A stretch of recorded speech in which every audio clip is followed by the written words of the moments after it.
ഇന്ന് വളരെ ഉപകാരപ്രദമായിട്ടുള്ള ഒരു വീഡിയോ ആണ് ഞാനിവിടെ ഇടാൻ പോകുന്നത്.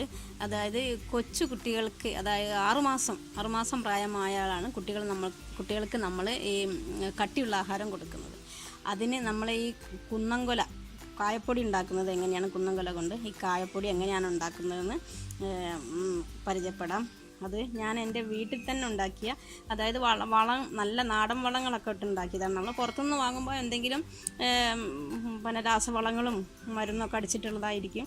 ഇത് പറഞ്ഞാൽ ഞാൻ വീട്ടിൽ തന്നെ ഉണ്ടാക്കിയിട്ടുള്ള വാഴക്കൊലയാണ്. അത് ഞാനിന്ന് വെട്ടി വെച്ചിട്ടുണ്ട്. അത് പഴുക്കാനും പാടില്ല, പക്ഷേ നല്ല മൂപ്പെത്തിയതായിരിക്കണം. പഴുക്കാനും പാടില്ല, പക്ഷേ ഇളയതാകുമ്പോൾ നമുക്ക് കറയുണ്ടാവും.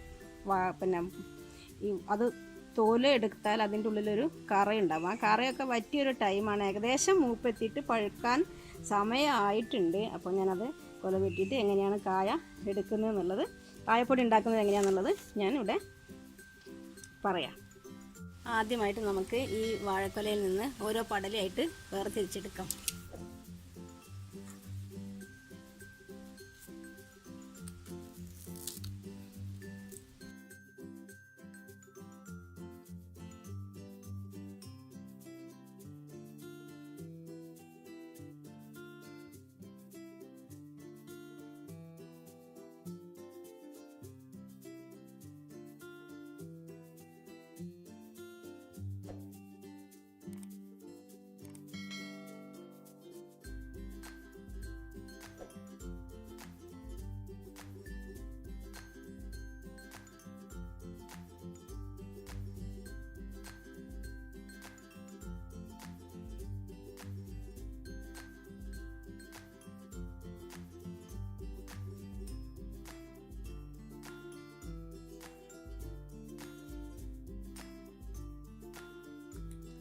ഈ വെളിച്ചെണ്ണ കയ്യിലെടുത്തിട്ട് നമുക്കൊരു കയ്യിലൊക്കെ പറ്റിയാൽ,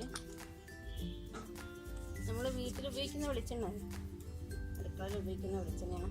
ഈ കായയുടെ പുറത്തൊക്കെ മാറാല കാര്യങ്ങളൊക്കെ ഉണ്ടാവും. അപ്പോൾ അത് നല്ല പോലെ കഴുകി വൃത്തിയാക്കാഞ്ഞാൽ കുട്ടികൾക്കൊക്കെ കൊടുക്കാനുള്ളതാണ്. നല്ല വൃത്തിയിൽ വേണം അതൊക്കെ തയ്യാറാക്കാൻ. നമുക്ക് ഇത് ഓരോന്നും മുറിച്ചിട്ട്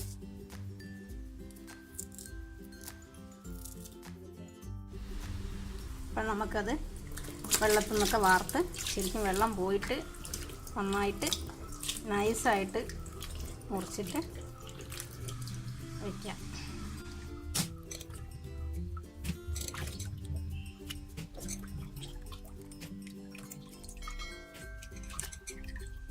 അപ്പോൾ നമ്മൾ കഴുകി വൃത്തിയാക്കി വെച്ചിരിക്കുന്ന കായകളൊക്കെ നല്ല പോലെ സ്ലൈസായിട്ട് കട്ട് ചെയ്ത് വെച്ചിരിക്കുകയാണ്. അത് പെട്ടെന്ന് വെയിൽ കൊണ്ടിട്ട് ഉണങ്ങാൻ വേണ്ടിയിട്ടാണ്.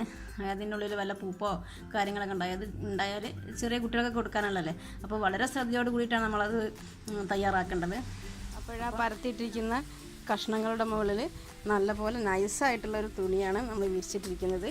അത് ശരിക്കും അടിയിലുള്ള കായകളൊക്കെ നല്ല പോലെ പുറത്തേക്ക് കാണാം. എന്നാൽ പൊടി ഏൽക്കുകയില്ല, നല്ല പോലെ ചൂടേറ്റ് ഉണങ്ങുകയും ചെയ്യും. ഇത് രാവിലെ തൊട്ട് വൈകുന്നേരം വരെ വെയിൽ കിട്ടുന്ന ഒരു സ്ഥലമാണ്, ടെറസിൻ്റെ മുകളിലാണ്. എന്നാൽ പൊടിയൊന്നും ഏൽക്കില്ല, നല്ല വൃത്തിയായിട്ട് ഉണങ്ങി കിട്ടുകയും ചെയ്യും. എന്തായാലും 2 ദിവസം കൊണ്ട് ഇത് പാകമായി കിട്ടും.